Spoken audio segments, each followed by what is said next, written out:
Your prescription medication depends on a 21-mile stretch of water between Iran and Oman. If that sounds absurd, it is. But it is also a documented fact. Half of India's pharmaceutical exports to the United States ship through the Strait of Hormuz, and India makes 40% of every generic drug sitting on American pharmacy shelves. One choke point, one disruption. Your pharmacy shelf goes empty within 60 days, and almost nobody knows this. Stay with me, because by the end of this video, you will know exactly how to build a buffer of your essential medications that buys you months of breathing room. And it starts with a 2-minute phone call. Most pharmacists never volunteer. Here is the chain your pills actually travel before they reach your hand.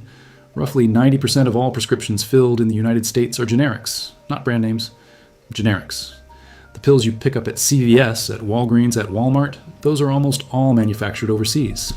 China produces about 70% of the world's active pharmaceutical ingredients. Those are the raw chemical compounds that make a drug work. India buys those Chinese ingredients, manufactures them into finished pills, and ships them to the United States. That is the pipeline. China to India to Hormuz to your pharmacy. When that pipeline runs smoothly, you never think about it. When it stutters, you notice fast. During COVID, the FDA's active shortage list hit 120 drugs simultaneously. Hospitals ran out of anesthetics, pharmacies rationed blood pressure medication. People who had been on the same daily pill for a decade suddenly got told, come back next week, we don't have it. That was a preview. And the next disruption does not need a pandemic to trigger it. Right now, the Strait of Hormuz is not hypothetical. Geopolitical tension in that region has already forced shipping reroutes and insurance spikes. The cost of moving a container through that corridor has more than doubled since 2024. For a drug manufacturer, that means higher input costs. For you, that means higher copays and slower restocks. As of early 2026, the FDA lists roughly 30 drugs on its active shortage list, including common antibiotics, ADHD medications, and certain heart drugs.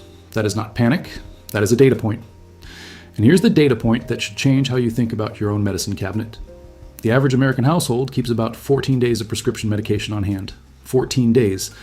If the supply chain hiccups for 3 weeks, you're out. If it hiccups for 60 days, which is well within the range that geopolitical disruptions can cause, you are looking at a genuine medical gap for something you take every single day. And this is where it gets practical. Because there is a mechanism already built into your insurance plan and your pharmacy's software that lets you get ahead of this. It is called a vacation override. Some pharmacies call it a travel override. Some call it an early refill exception. The name changes, the mechanism does not. Here is how it works. Most insurance plans will only refill a prescription when you have used about 75 to 80% of your current supply. That is the automatic block. You call in a refill, the system checks your last fill date, and if you're too early, it rejects it. But every major insurance provider has a manual override code that pharmacists can apply when you have a legitimate reason to need your medication early.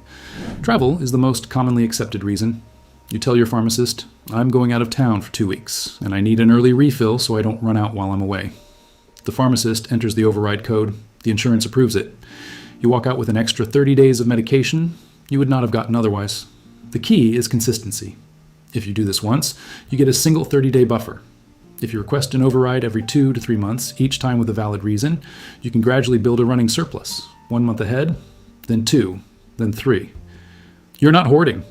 You're not doing anything illegal. You're using a system your insurance already built and that most people never trigger because they don't know it exists.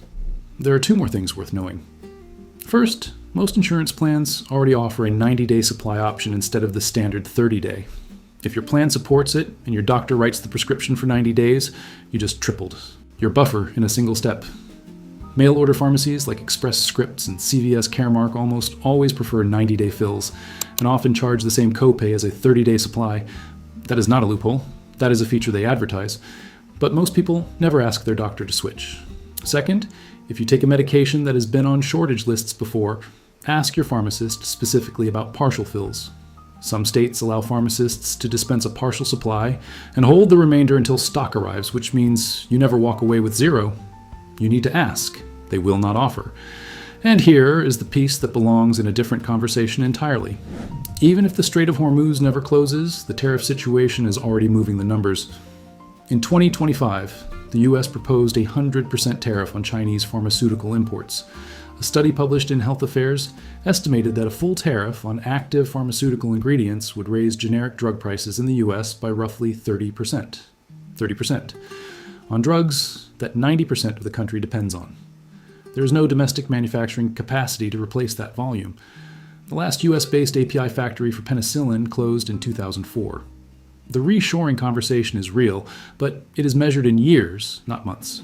Your prescription is sitting at the end of a very long rope, and that rope runs through a shipping lane that is one incident away from closure. You now know what most people discover only after their pharmacy says we don't have it.